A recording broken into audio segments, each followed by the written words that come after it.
Señor, nosotros los creyentes podemos estar en paz en medio de la tormenta porque sabemos lo que va a suceder. Y para eso tenemos la palabra de Dios. Oramos en esta tarde, queridos hermanos, pidiendo la bendición de nuestro Dios para este mensaje.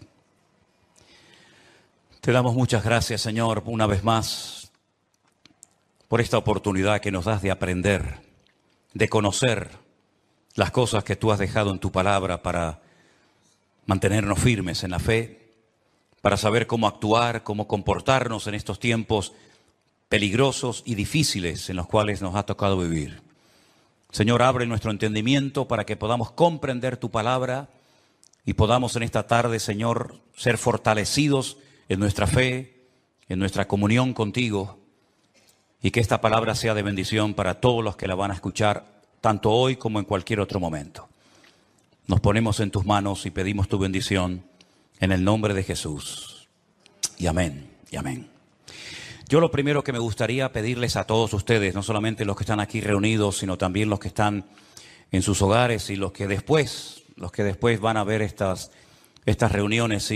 No sé si se han dado cuenta, pero en las últimas semanas han habido centenares, cientos de miles de personas que debido a todo lo que está ocurriendo se han metido en, seguramente en muchas otras páginas, ¿no? Pero yo hablo de lo que nos atañe a nosotros, a ver qué es lo que está sucediendo, a ver qué es lo que está pasando. Tenemos ya mensajes en nuestro canal de YouTube que tiene casi 4.000 mensajes. Tenemos mensajes que ya pasan de los 2, 3, 4, 5, 6, 7, 8, 9 millones de visualizaciones. Es algo increíble ver cómo Dios está despertando las conciencias de muchísimas personas en muchas partes del mundo, porque están realmente preocupadas, diciendo qué es lo que va a pasar. Yo ya digo, lo primero que les quiero pedir a todos ustedes es que mantengamos la calma, por favor. Veo a muchos creyentes nerviosos, angustiados, con miedo, y lo primero que tenemos que tener en cuenta es que el Señor es nuestra paz, que todo está bajo el control de Dios y que aquí no va a caerse ni una hoja de un árbol sin permiso de nuestro Dios. Así que mantengamos la calma, la serenidad, la paz y no dejemos que nada ni nadie nos perturbe. El Señor Jesucristo dice: en el mundo tendréis aflicción. Más claro agua, pero confiad, yo he vencido al mundo. Mi paz os dejo, mi paz os doy, no como el mundo la da. La paz de Cristo es una paz que a menos que tú la tengas no te la puedo explicar con palabras. Y mira que sé explicar muchas cosas y el Señor me ha dado, pues yo creo que algo de sabiduría para explicar muchas cosas de su palabra. Pero explicarte lo que es la paz de Cristo, sinceramente me faltarían palabras para poder explicarte lo que es vivir en cualquier momento y circunstancia de la vida, bajo la enfermedad de un hijo, bajo la muerte de un ser querido, en momentos de guerra, en momentos de necesidad, de crisis matrimonial, problemas de toda índole. Explicarte lo que es tener en esas circunstancias la paz de Cristo prácticamente es imposible hacerlo con palabras, a menos que usted tenga esa paz morando en su corazón. Así que, hermanos, recordemos lo que dijo el Señor: ¿quiénes somos? La luz del mundo y la sal de la tierra. Si me permiten la expresión, guardemos la compostura en todo momento.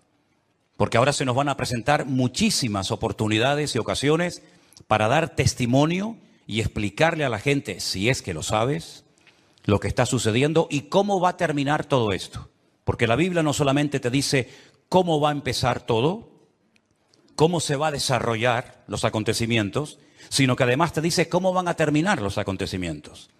Y lo que de entrada te puedo decir es que el mundo nunca más volverá a ser el mismo a partir del 7 de octubre. Nunca más Oriente Medio volverá a ser lo que fue. Europa nunca más volverá a ser lo que ha sido. El mundo espiritual ha cambiado radicalmente. Te lo voy a intentar explicar esta tarde. Porque todo lo que nosotros vemos que está sucediendo en este nivel, en esta dimensión de lo natural, es simplemente, como he dicho muchas veces, y lo repito, un reflejo del mundo espiritual. El mensaje de hoy yo lo he titulado ¿Palestina o Israel? Porque se está oyendo mucho hablar en los últimos días, semanas, acerca de Palestina, de Israel y de Palestina. Y yo tengo que hacer un pequeño alto en el camino antes de entrar en lo que va a ser en sí el mensaje y decirte que no hay que ser ni judío, ni musulmán, ni creyente, ni cristiano, ni nada para saber que nunca, jamás en la historia hubo un Estado llamado el Estado palestino. Nunca existió tal cosa, jamás. Te voy a decir de dónde viene y quién le puso ese nombre a ese territorio de Palestina. Antes de que los judíos llegaran a ese país y declararan el Estado judío de Israel, como se llama, en 1948, estaban los ingleses en aquel lugar. Después de la Primera Guerra Mundial se repartieron el mundo las naciones vencedoras. Y a Inglaterra le tocó lo que ellos llamaban en aquel tiempo Palestina. Así es que no sacaron de allí al pueblo palestino, porque nunca existió un país llamado o un pueblo llamado palestino, jamás. Entonces sería antes de los ingleses, pues tampoco, porque antes de los ingleses estaban los otomanos. Y sabéis que en ese país han estado todos, los omeyas, los árabes, los bizantinos, los hasmoneos, los griegos, los romanos, prácticamente todo el mundo ha estado por allí. Los cruzados con aquellas cruzadas, y decirles incluso que hasta el rey de España es el único rey del mundo que tiene el título de rey de Jerusalén, por si no lo sabían. Es decir, que por ese pequeño territorio, que es un cruce entre lo que se consideraba la Mesopotamia y Egipto o la salida al mar Mediterráneo, jamás ha habido un Estado palestino, nunca. No sé si en algún momento lo habrá, pero jamás en la historia ha existido tal cosa. ¿De dónde viene entonces el tema o el término Palestina? Realmente el título, el nombre de Palestina fue un castigo del Imperio Romano a los judíos. Me explico. En el año 132 después de la era de Cristo, después del nacimiento de Cristo, hubo un hombre llamado Bar Kokhba. Su nombre significa hijo de la estrella, Bar, hijo, Kokhba, estrella. Bar Kokhba era un judío que fue declarado el Mesías, el verdadero Mesías de Israel. Ustedes saben que el sueño dorado de Israel ha sido la restauración de la monarquía con un rey descendiente de la tribu de Judá. Y este tal Bar Kokhba, el hijo de la estrella, fue apoyado de una forma tremenda por un rabino muy famoso de la época llamado Rabí Akiva. Rabí Akiva, haciendo una pésima interpretación de un texto del Antiguo Testamento, donde dice que el hijo de la estrella, hablando del verdadero Mesías, reinaría, apoyó de una forma tremenda a Bar Kokhba y emprendió una rebelión en contra del Imperio Romano. Y durante un par de años logró crear, entre comillas, un pequeño, país independiente que era la región o la provincia del sur de Judea. Los romanos no le iban a permitir ni a Bar Kokhba ni a nadie que pisotearan a Roma, que humillaran a Roma. Y entonces se emprendió una matanza, una guerra terrible contra este líder religioso político y lo desmenuzaron. En aquellas guerras se cuenta que murieron más de 580.000 judíos. Una barbaridad. 580.000 judíos perdieron la vida, incluido el Bar Kokhba este. ¿Por qué se produjo esta rebelión? Bueno, hay varios factores, varios motivos. El primero es porque el Imperio Romano había prohibido practicar la Brit Milá, el pacto, la circuncisión. No se podían hacer circuncisiones en Israel y sabéis que eso es algo sagrado, incuestionable. No se negocia el circuncidar sí o no a un varón. Eso es algo que nadie cuestiona. Incluso los judíos ateos lo hacen con sus hijos. Todos lo hacen. Sean creyentes, practicantes o no. Y eso estaba prohibido. Estaba prohibido la celebración del Shabbat, el día de reposo para el pueblo de Israel en aquel tiempo. Estaba prohibido enseñar Torah, enseñar la ley de Moisés, celebrar las fiestas. Y para colmo, como ya Jerusalén había sido destruida, totalmente destruida en el año 70, por el hijo del emperador Vespasiano, Tito, la destruyó y cumplió la profecía que Cristo había dicho en Mateo capítulo 24. ¿Veis todo esto? No quedará piedra sobre piedra que no sea destruida. En el año 70 se cumplió literalmente esa palabra profética que Cristo le había dicho a sus discípulos y que la encontramos en Mateo 24. Y la ciudad de Jerusalén fue destruida completamente, incluido lógicamente el templo. Los tesoros del templo, que eran incalculables, se llevaron a Roma. Y su padre, Vespasiano, construyó un templo, pero a la muerte, el famoso Coliseo romano, que todavía lo pueden visitar los que quieran. Y para hacer una conmemoración de esta victoria, entrando o muy cerca del Coliseo romano está el Arco del Triunfo de Tito, por donde les desfilaron las legiones romanas, humillando a los judíos que se los llevaban por miles y centenares a Roma para ser lanzados al circo romano, crucificados, etcétera, etcétera. No solamente ocurrió eso, sino que para más INRI, para más humillación, lo que hizo el emperador Adriano fue cambiarle el nombre a la ciudad de Jerusalén. Subió a lo alto de donde estaba el templo, que es el monte Moriah, donde actualmente está el Domo de la Roca, y al lado la mezquita famosa de Al-Aqsa. Y allí puso un templo a Júpiter, una de las divinidades más adoradas y queridas de Roma. Y le cambió el nombre de Jerusalén por Aelia Capitolina. Y ese fue el nombre que le pusieron. Esto fue una humillación tan grande que no pudieron soportar semejante humillación parte de la tribu de Judá que estaba todavía en aquel tiempo allí, que decidieron emprender una rebelión en contra de Roma. Y en el 132, este hombre, Bar Kokhba, se atrevió a plantarle cara al Imperio Romano. Y durante un par de años tuvo, éxito, pero finalmente fue despedazada y arrasada completamente ese país. El rabino que la apoyó, el rabí Akiva, lo llevaron a Cesarea la Marítima. Digo la Marítima porque sabéis que en los tiempos de la Biblia había dos ciudades que se llamaban Cesarea, Cesarea de Filipo al norte y Cesarea la Marítima al lado del mar Mediterráneo. Y allí con peines de hierro al rojo vivo le arrancaron toda la piel y lo torturaron hasta la muerte a rabí Akiva. Y ya se acabó cualquier otra posibilidad de rebelarse, de levantarse contra el Imperio Romano. Queda un pequeño reducto de judíos, rebeldes, pero bueno, ese es tema para otro día. Y entonces, para humillar más a ese país, para que nunca nadie pudiera recordar que un día hubo una ciudad llamada Jerusalén, que ahora se iba a llamar, ya hacía años que se llamaba Aelia Capitolina, al país se le puso Filistea, tierra de filisteos. Y de ahí viene el origen de la palabra Palestina.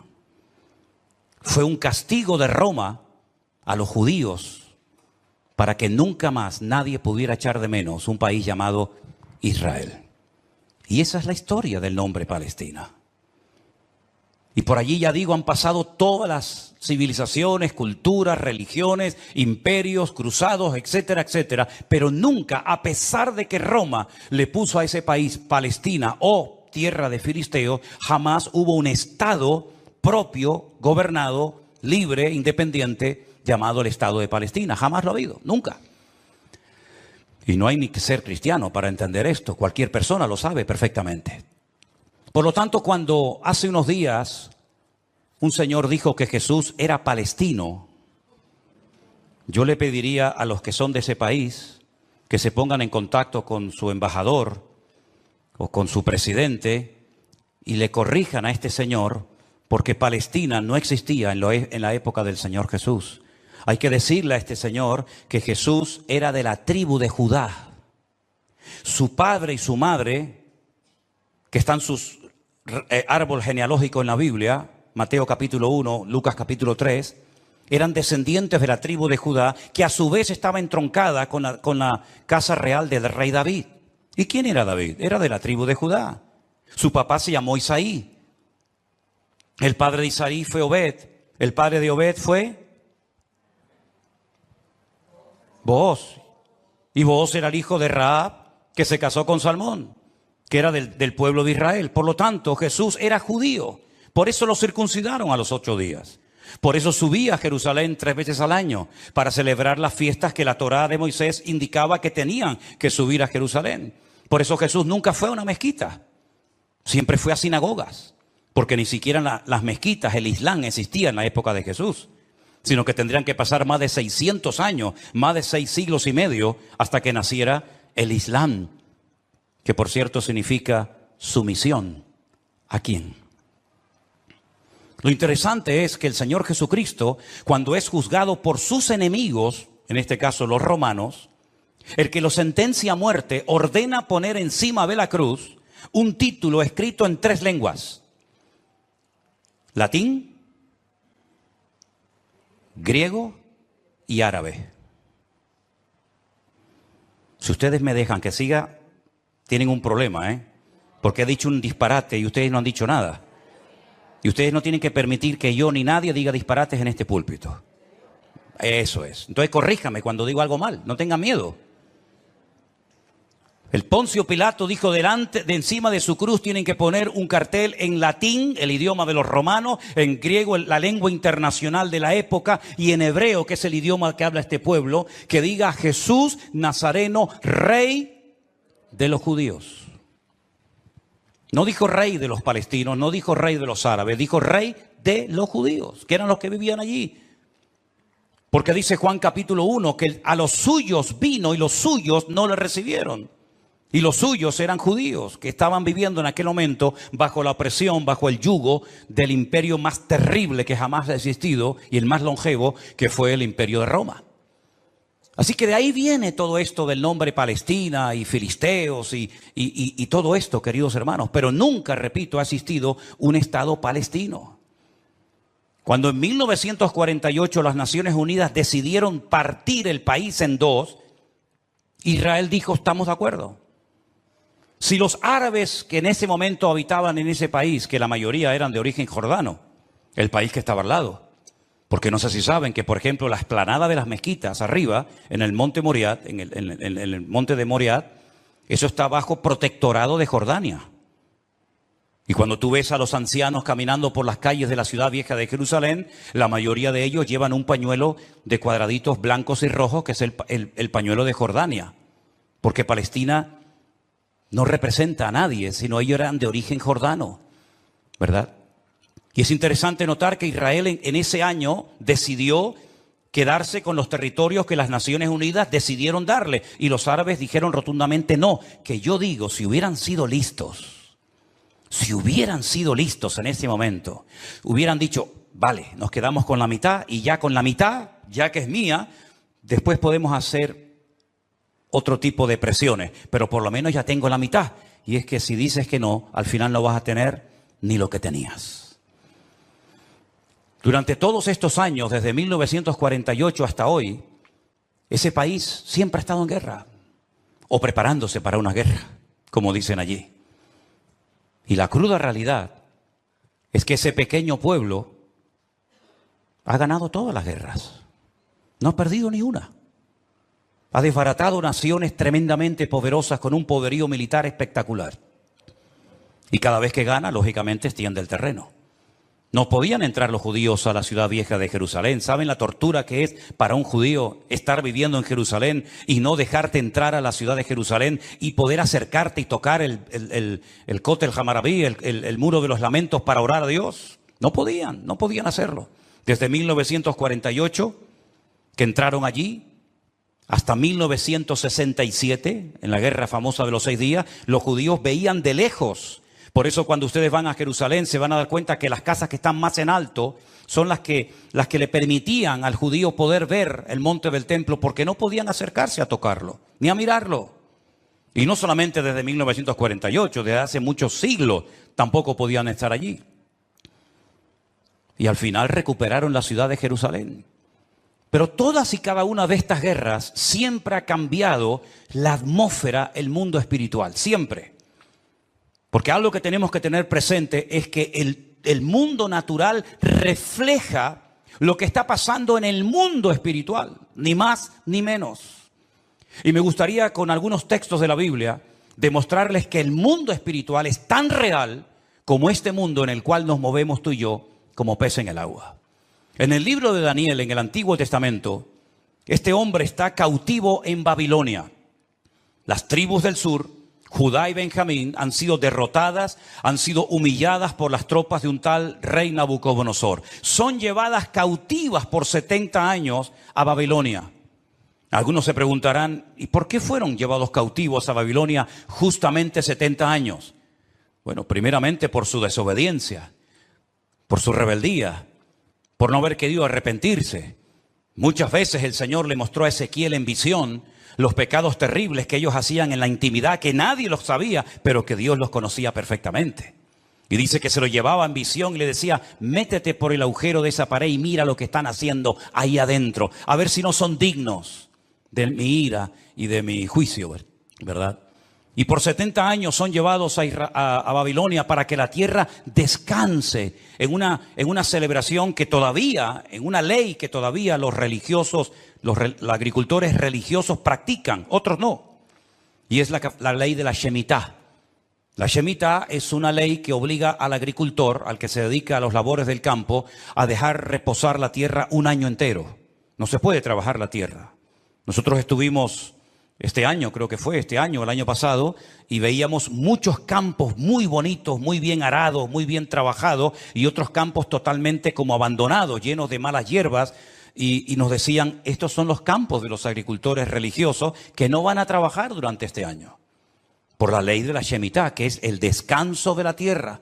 Dios preparó un día a la semana para el descanso del hombre, para que usted no sea una máquina de trabajar y trabajar y trabajar, sino que también reconozca que hay un Dios que creó el universo, la tierra, y nos da la familia y los hijos para disfrutar, y no que usted se ponga con 70, 80 o más años de la vida, y lo único que ha hecho en toda su vida es pagar deuda, comprar cosas y trabajar ¿verdad? Como un esclavo, y al final se le fue la vida trabajando, cuando el Señor dice, detente, cesa toda actividad.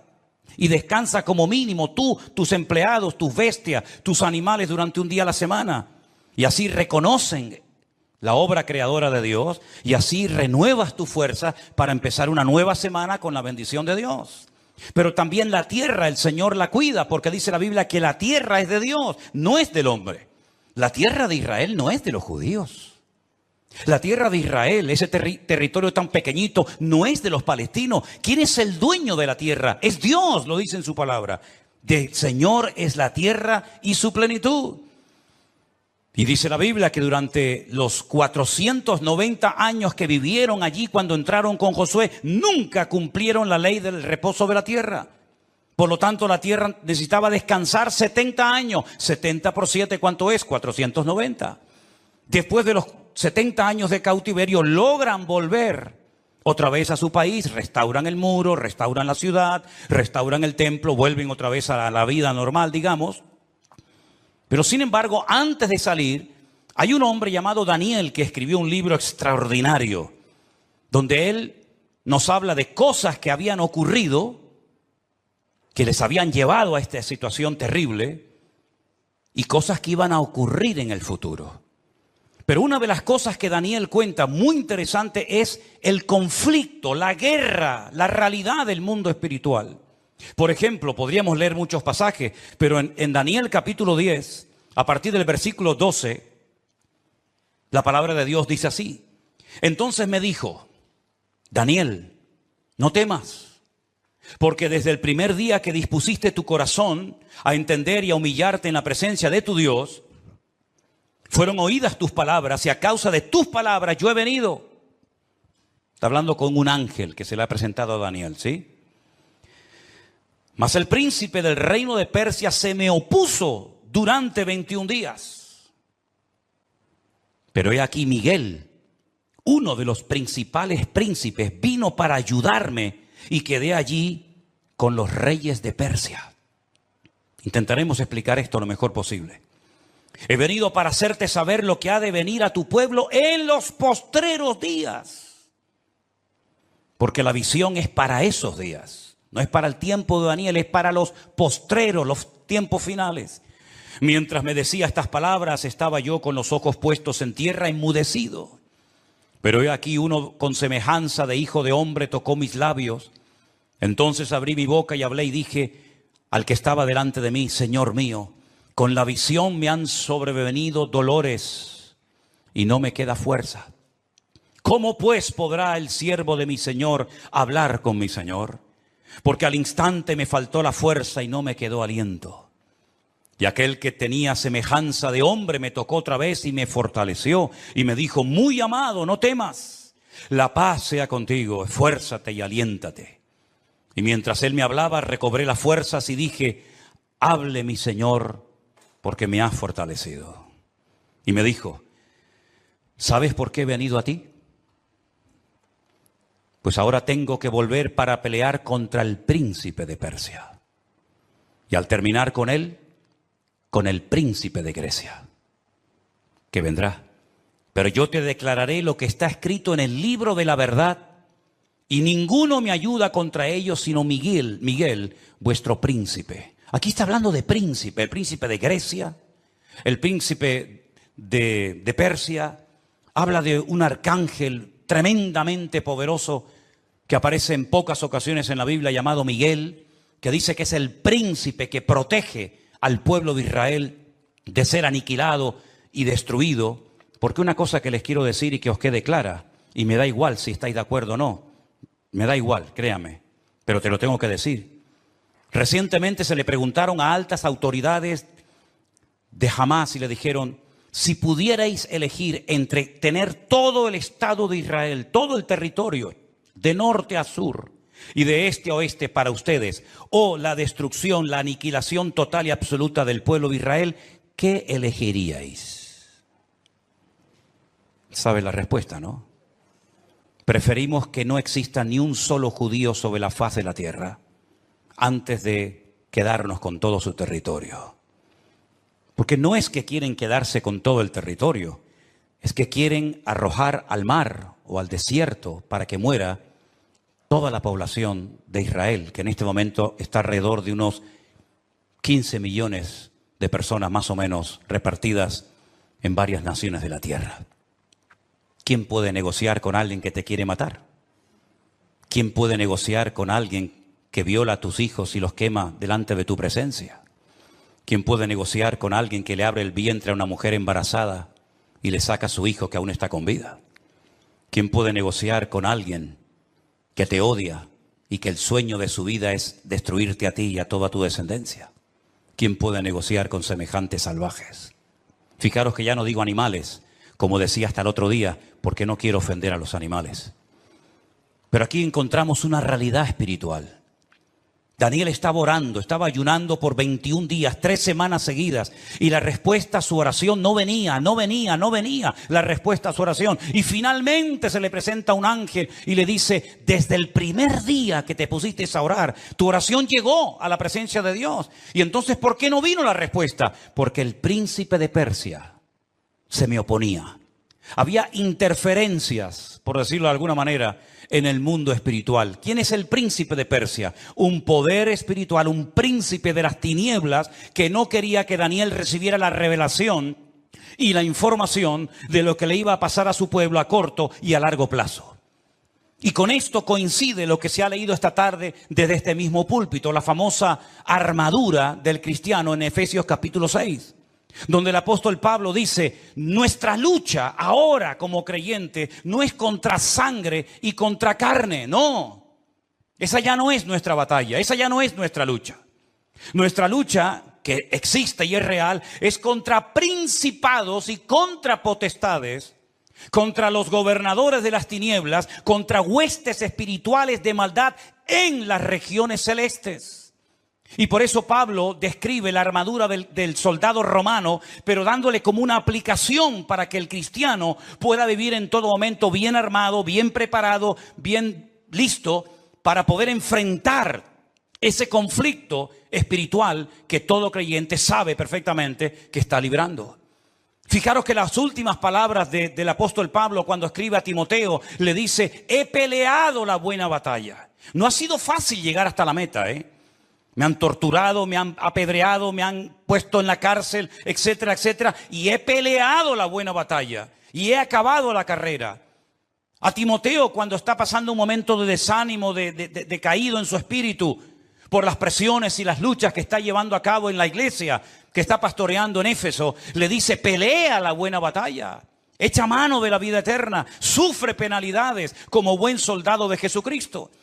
Yo sé que por ahí se ha predicado un evangelio aguado, un evangelio donde ven a Cristo y todos los problemas se te van a solucionar. No es verdad. Dios te va a dar gracia, paz y fortaleza en medio de los problemas. Pero muchos problemas no van a desaparecer por el hecho de que ahora usted se ha convertido a Cristo. Si le han predicado otra cosa, no es mi problema, pero sí es mi responsabilidad decirle que la vida no es fácil, ni para el ateo ni para el creyente. Y dice la Biblia que cuando sale el sol calienta buenos y calienta malos. Y cuando hay guerras mueren buenos y mueren malos. Y cuando hay un naufragio mueren cristianos y mueren ateos. Y cuando hay un atentado, cuando hay un terremoto o cuando hay un tsunami mueren cristianos, mueren blancos, mueren ricos, mueren todos. Porque es parte de la vida. Pero en medio de las tormentas y sufrimientos de la vida, nosotros sabemos que el Señor está a nuestro lado. Y eso es lo que nos da la fuerza para decir, Dios está conmigo porque yo sé en quién he creído. Miren a Job, y no me quiero ir del tema, pero miren a Job, un hombre que perdió a sus hijos, un hombre que perdió su salud, un hombre que perdió su patrimonio, toda la vida trabajando para tener 4 cosas y en un día las perdió todas, como le puede pasar a cualquiera, ¿o no? Sin embargo, cuando su mujer le dice, maldice a Dios, ¿qué tipo de Dios tienes tú? Que hoy te da y mañana te quita, ahora te sana y mañana te enferma. Y le dice, como cualquier persona incrédula, insensata, has hablado. Yo sé en quién he creído y aunque Dios me mate, yo lo voy a seguir adorando. Porque yo sé que mi Redentor está vivo. Podemos tener paz en medio de la tormenta, podemos dormir en paz, como dice la Biblia, en paz me acostaré y asimismo dormiré. Porque solo tú, Señor, me haces vivir confiado. Y aunque un ejército acampe contra mí, no temerá mi corazón. Porque el Señor es mi luz y mi salvación. Son promesas que las hemos interiorizado en nuestra vida. Y no es como un mantra que lo tengo que repetir para autoconvencerme de que Dios está conmigo. Es que no me tengo que autoconvencer de nada. Él mismo me da testimonio a mi espíritu de que no estoy solo en medio de las luchas de la vida. Y el pueblo de Israel no es que sea el mejor pueblo del mundo, ¿eh? Yo no estoy aquí para hacer, digamos, una disertación a favor de unos que son muy buenos y otros que son muy malos. Yo no estoy aquí representando a nadie. Yo solamente represento a mi Dios. Y mi Dios no se casa con nadie. Y mi Dios ama a todo el mundo por igual. Y mi Dios no hace acepción de personas. Y todos los seres humanos, me da igual son palestinos, o son judíos, o son canarios, o son latinos, o de donde sea. Todos los seres humanos tenemos que arrepentirnos delante de nuestro Dios por nuestros pecados. Y aquí no hay ni buenos ni malos, sino que aquí cada uno tiene que ser consciente de que no hay justo ni aun uno delante de la presencia del Señor. El mismo Señor Jesucristo, y hoy lo leía en el Evangelio de Mateo, le decía a los judíos, si no os arrepentís, todos pereceréis igualmente. Por lo tanto, mis queridos hermanos, lo importante es saber que estamos en una guerra espiritual porque estamos a punto, y lo vamos a ver, que todo va a cambiar. La película que hemos vivido hasta el día de hoy, nuestra vida ha sido como una especie de película con diferentes actores, diferentes escenarios, ¿verdad? El escenario va a cambiar completamente. Los actores van a cambiar. El guión va a cambiar. Y cuando está a punto de producirse un cambio en el mundo significativo que afecta a miles y a millones de personas, hay siempre guerra en el mundo espiritual. Miren cuando Cristo nació, la guerra espiritual que hubo. Comenzaron a asesinar niños, ¿verdad? Comenzaron una serie de revoluciones porque cada vez que va a haber un cambio que va a afectar la economía, la política, la vida social, etcétera, siempre hay un conflicto espiritual tremendo.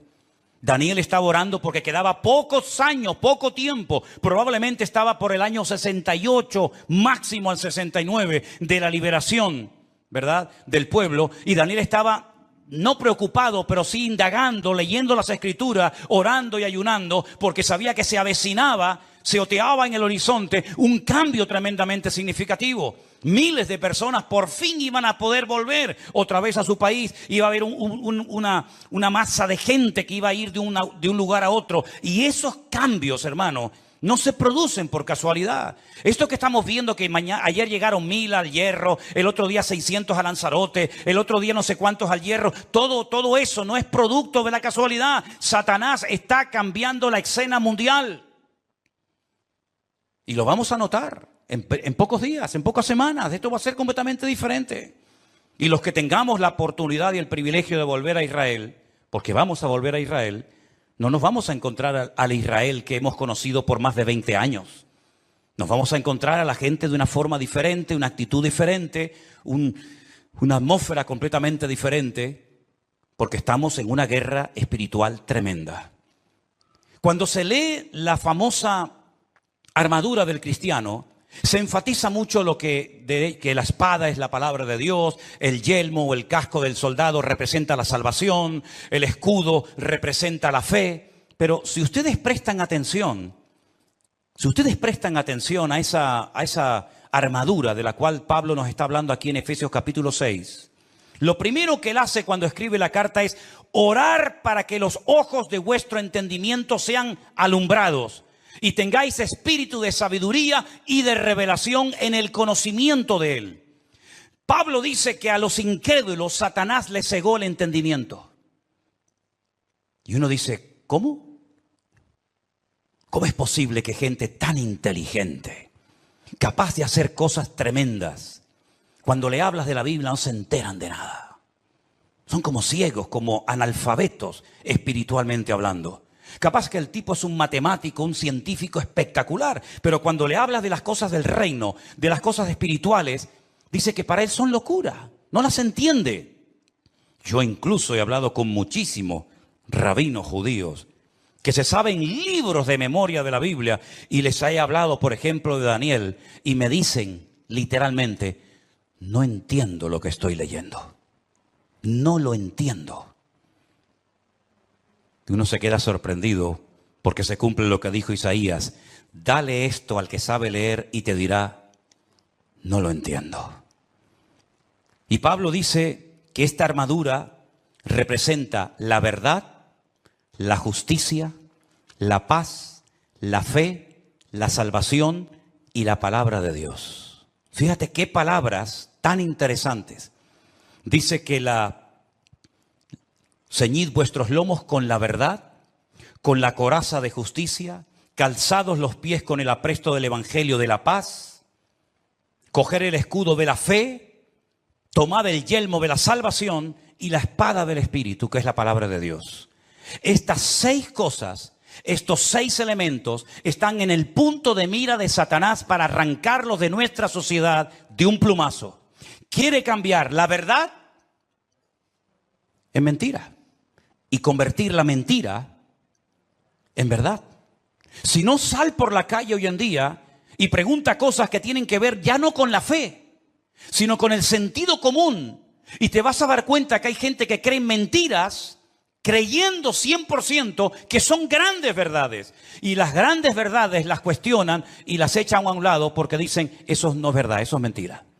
Esa es una de las estrategias del diablo, bombardear, dinamitar las escuelas, las universidades, incluso también, como no, las iglesias, la familia, los gobiernos, la política, el arte, la pintura, la literatura, todo, para que al final la sociedad siga creyendo más en las mentiras que en las verdades. ¿Quién enseñó que para ir al cielo hay que explotarse? Es una gran mentira. Pero 1.000 millones creen que es una gran verdad. Aquí vino hace poco una persona que me decía, ¿cómo es posible que ustedes crean que la tierra es redonda si la tierra es plana? Yo decía, pero ¿me está hablando en serio este hombre? Quiere quitar la verdad y convertirla en mentira. La justicia la quiere convertir en injusticia. De hecho, muchas veces hay más sentido común, más sentido de la justicia en la calle, en la sociedad, hablando en una cafetería o en un bar, que cuando ves un acto supuestamente de justicia, que es una tremenda injusticia. Cuando a una persona se le meten en su hogar y no los puedes echar porque no tienen dónde vivir. Y no les puedes cortar la luz y el agua porque es un delito si le corto a un ocupa en mi casa la luz y el agua. que han convertido la justicia en injusticia. Ya no tiene derechos el propietario, ahora tiene derechos el que usurpa la propiedad ajena. ¿Eso es una justicia? ¿Eso es justicia? Quiere cambiar la paz en guerra, cosa que sabe hacer perfectamente. La fe en incredulidad, la salvación en muerte y en desesperación eterna, y la palabra de Dios por cualquier cuento que cuenten por ahí, dándole más credibilidad a las mentiras que al libro eterno llamado Biblia o palabra de Dios. ¿Qué te parece? Estamos viviendo en tiempos peligrosos porque dice Daniel capítulo 7, verso 2, que los vientos han comenzado a soplar en el gran mar. Miren ese versículo. Daniel dijo, miraba yo en mi visión de noche y he aquí que los 4 vientos del cielo combatían en el gran mar. En la Biblia, el gran mar es el mar Mediterráneo. Es el mar que toca muchos países europeos y también del norte de África. ¿Y de dónde se levantará un personaje siniestro que tendrá un poder tremendo? Económicamente hablando, políticamente hablando, económicamente hablando, del antiguo territorio que ocupaba el reino de Roma. Todo lo que es el norte de África, parte de Oriente Medio y todo lo que es Europa, hasta lo que se conoce como finis terrae, el fin de la tierra para los romanos hace 2000 años. Y dice que en ese gran mar, él vio como 4 vientos, que son demonios, comenzaban a soplar de tal manera que comenzaron a levantarse animales. El resto del capítulo no lo voy a leer, pero dice que comenzaron a levantarse animales. Se levantó un leopardo con alas. Se levantó un oso con unas costillas en la boca. Se levantó un león con alas. Se levantó una bestia indescriptible de esa zona donde soplaban los 4 vientos. Y comenzaron a levantarse esos animales que representaban imperios, poderes políticos que iban a afectar la vida de miles y de millones de personas a lo largo de la historia. ¿Cómo podía saber ese hombre cuando todavía no existían ni los medos persas, ni los griegos, ni los romanos, que se iban a levantar esos imperios siglos antes de antelación? Es que la Biblia se anticipa en el tiempo y en el espacio, demostrando que Dios es un Dios veraz y que siempre sabe lo que va a suceder porque Él controla la historia. ¿Cuántos dicen amén? Y vemos varios vientos en la Biblia. No tengo tiempo para extenderme en todo esto, pero ¿cuál fue el viento que destruyó la barca de Pablo o el barco de Pablo? ¿Cuál fue el viento ese? Es el viento que golpeó contra un creyente, contra un representante del cuerpo de Cristo, el Euroclidón. El Euroclidón destrozó la nave de Pablo y Pablo tuvo que ir a tierra a calentarse y a salvar la vida. Ese viento soplará. Son nombres de la mitología griega. El Aquilón, el Austro. Son vientos que se mencionan, por ejemplo, en el libro del Cantar de los Cantares. Métanse y estudien las direcciones de estos vientos. Generalmente los vientos, depende del viento, suelen ir en una misma dirección, pero llegará un momento en el que se producirá como una especie de huracán, ¿verdad? Donde hay vientos de norte, de sur, de este, de oeste, y es imposible navegar de esa manera. Es imposible navegar con 4 o 5 vientos diferentes. Y eso es lo que va a pasar en los últimos tiempos. Representa la lucha del mundo espiritual con nombres de vientos que aparecen en la Biblia. Y esos vientos se van a llevar a cabo en una zona geográfica en la que tú y yo también vivimos. Y por eso Europa va a ser afectada grandemente en los últimos tiempos. ¿Qué es lo que hay detrás de todo esto?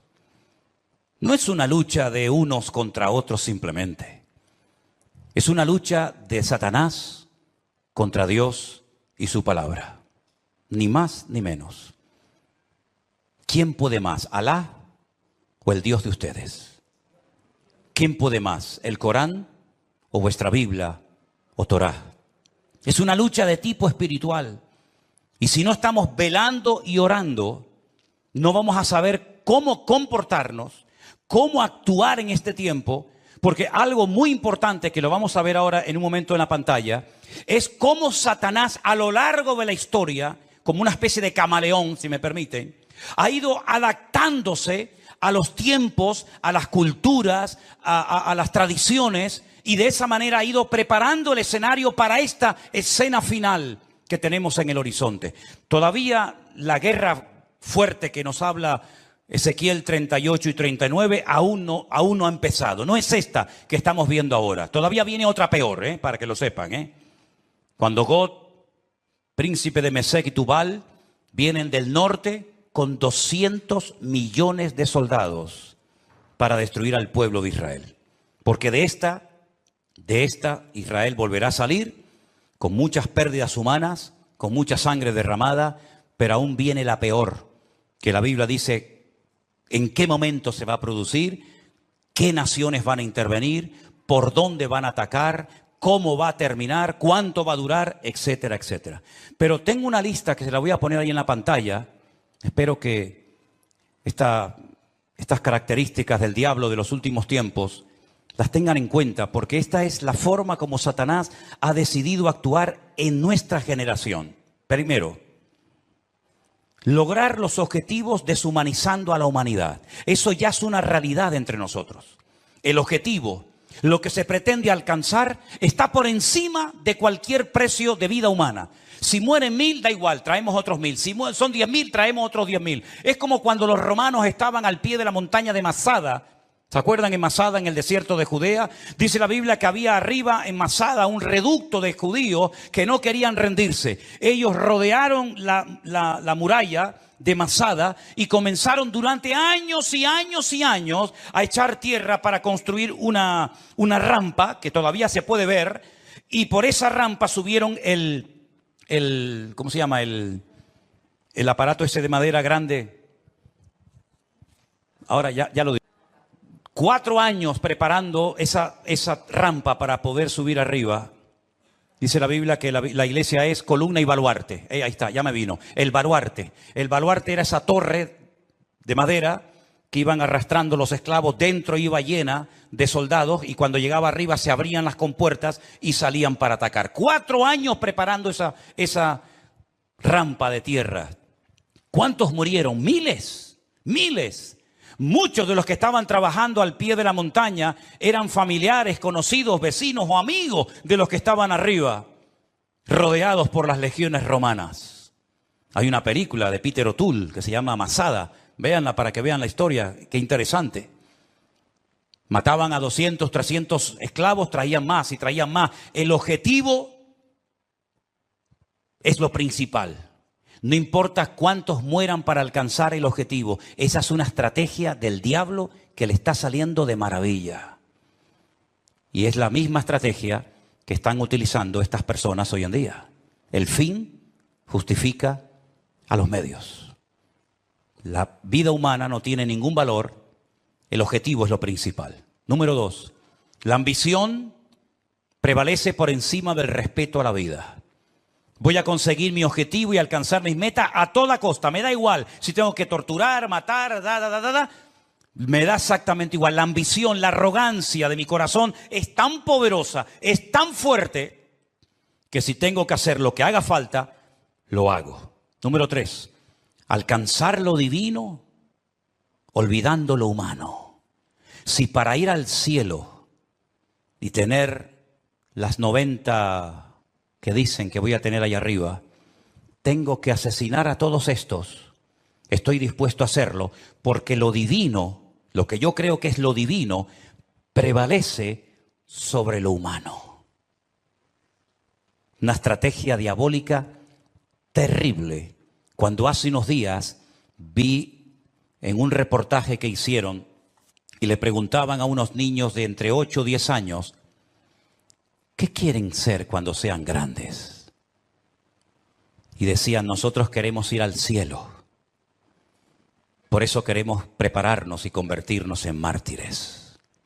Una criatura que lo que tiene que hacer es jugar y disfrutar de la vida. Lo divino ha desplazado toda racionalidad o todo raciocinio. Es el mundo al revés. la tecnología de la desinformación. España es número 1 en esto, ¿eh?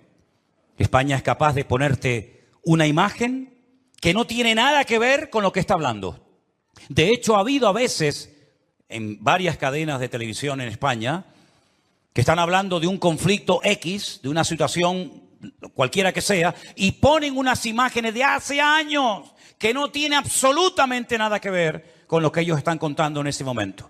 Como tienen el poder de quitar, de poner, de añadir, de ese, etcétera, y cuando venga la inteligencia esta que llaman, ¿cómo es?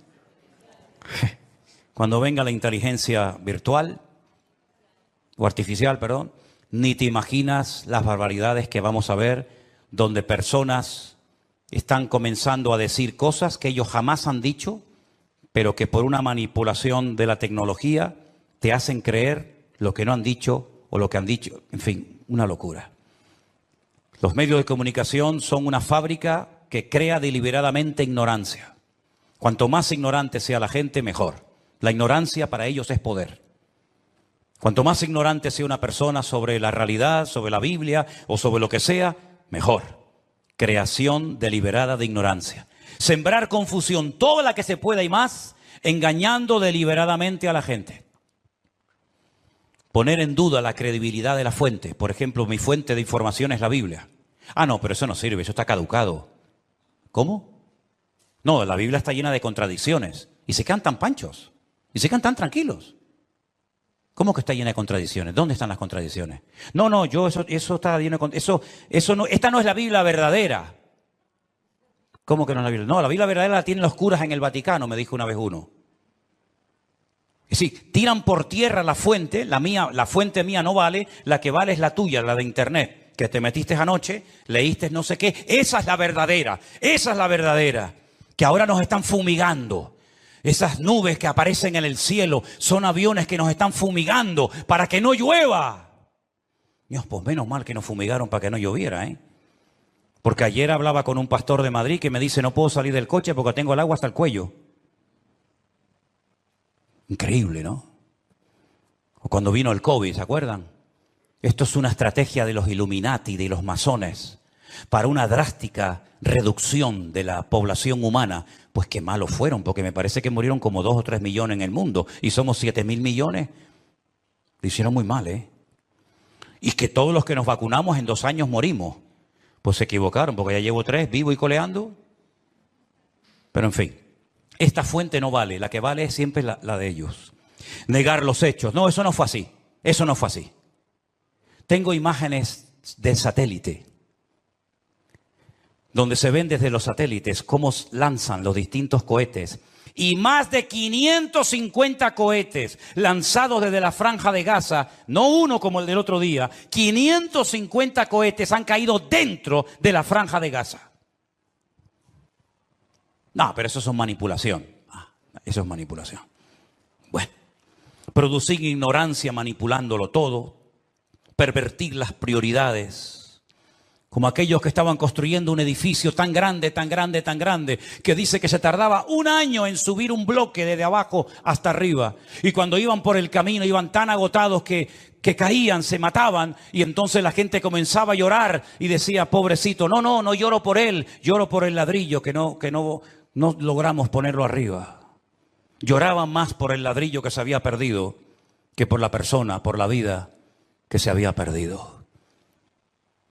Hermanos queridos, vivimos en un mundo loco, al revés y patas arriba. Y permítame decirles que esto no ha hecho más que empezar. Nosotros como cristianos y como hijos de Dios no tenemos que tener ningún temor, porque ya sea que vivamos o muramos, somos del Señor. Y las puertas del Hades no prevalecerán contra la iglesia, dice la Biblia. E Israel no porque sea el mejor país del mundo, sino porque Dios tiene un pacto y unas promesas con ese pueblo, y Dios lo hace por honor a su nombre, va a proteger a esa nación. Dios ama a todo el mundo por igual, y todo el mundo necesita arrepentirse y humillarse delante de la presencia del Señor, porque aquí el gran problema es que al Señor Jesucristo lo rechazan por todas partes. Pero ojo, también los católicos rechazan a Jesús, ¿eh? Cuando usted le da más culto a su madre que a Jesús, usted está rechazando a Cristo. Cuando usted le da más prioridad a la madre que al hijo, usted está blasfemando el nombre de Dios. Ay, no diga eso, pues ¿qué quiere que le diga? Cuando usted le da más honra, más culto, más reverencia a la criatura que al Creador, usted está haciendo exactamente igual que aquellos que no quieren saber nada del Señor Jesucristo. Porque el Señor Jesucristo dijo, separados de mí, nada podéis hacer. ¿Tú crees que lo que tú has conseguido en la vida a Dios le impresiona? Dime la verdad. ¿Tú crees sinceramente que lo que tú has conseguido con sudor y lágrimas durante toda tu vida, Dios lo necesita? ¿Te lo vas a llevar en la caja cuando llegues a la otra vida? A Dios le impresiona. Ay, todo lo que tiene, Dios tiene 1000 veces más cosas que nada de nosotros. Somos nosotros los que le necesitamos a Él. Porque ya el Señor Jesucristo lo dijo, separados de mí, nada podéis hacer. Y esta realidad espiritual en la que estamos viviendo tú y yo hoy en día, la única forma de mantenernos firmes en el día malo, y ya empezó el día malo para nosotros. Mira, Moisés tuvo su día malo, Salió a dar una vuelta y se cargó a un hombre. Ese fue el día malo de Moisés. Pedro tuvo su día malo cuando aquella chica lo apuntó con el dedo y le dijo, tú eres uno de ellos. Y él le negó. Ese fue el día malo para Moisés, para Pedro. Elías tuvo su día malo cuando una depresión lo prendió y le dijo, Señor, quítame la vida, ya no aguanto más, estoy solo, ya no quiero seguir adelante. Ese fue el día malo. Adán y Eva tuvieron su día malo en el huerto de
ways I never known.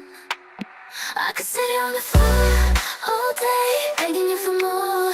All day, be a good girl. All day, just begging you for praise. All day, I could sit here on the floor all day, begging you for more. All day, good girl. All day, just begging you for praise. All day, won't stop until you say. See, I've been feeling this way for quite some time. You seem to have control of my mind. Yeah, you got our bodies moving, intertwined. You're so fine, it's so divine. You have a way with me, I know you can see it. The way you look at me, I know you can feel it. But I love the way you take control. You make my body respond in ways I never known.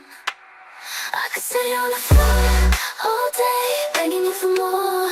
All day, be a good girl. All day, just begging you for praise. All day, I could sit here on the floor all day, begging you for more. All day, good girl. All day, just begging you for praise. All day, won't stop until you say. You talk to me, your voice does something to me, baby. You make me weak at my knees when you're whispering to me. You're so hypnotic, wanna get lost in your trance. Hypnotize me, baby, let's dance. Let's get lost in this romance. See, I love the way you take control. You make my body respond in ways I never known. I could sit here on the floor all day, begging you for more. All day, be a good girl. All day, just begging you for praise. All day, I could sit here on the floor all day, begging you for more. All day, good girl. All day, just begging you for praise. All day, won't stop until you say, you can take control of me. Just whisper to me, baby, tell me what you want of me. I'll do anything I can to please you, yes please. Hypnotize me, baby, I'm just here to please you, baby. Just here to please you, please you. I can sit here on the floor all day, begging you for more. All day, all day, begging you for praise. All day, I can sit here on the floor all day, begging you for more. All day, all day, just begging you for praise. All day, won't stop until you say.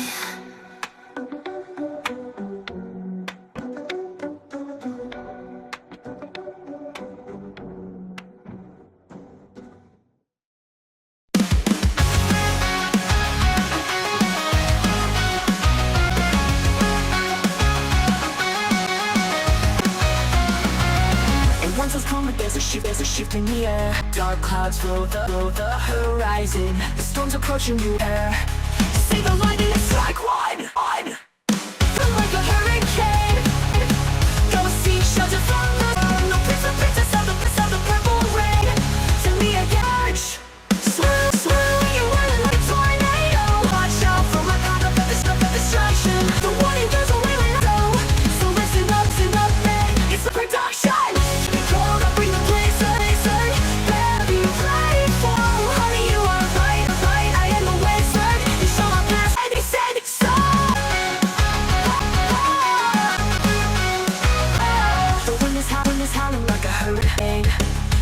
From this surge, no princess of the purple rain. Send me again, I'm on the verge.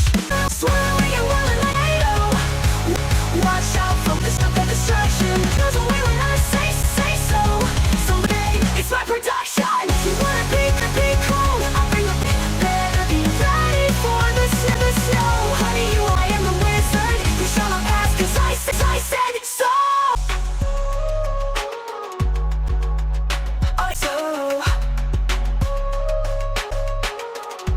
I said it's so.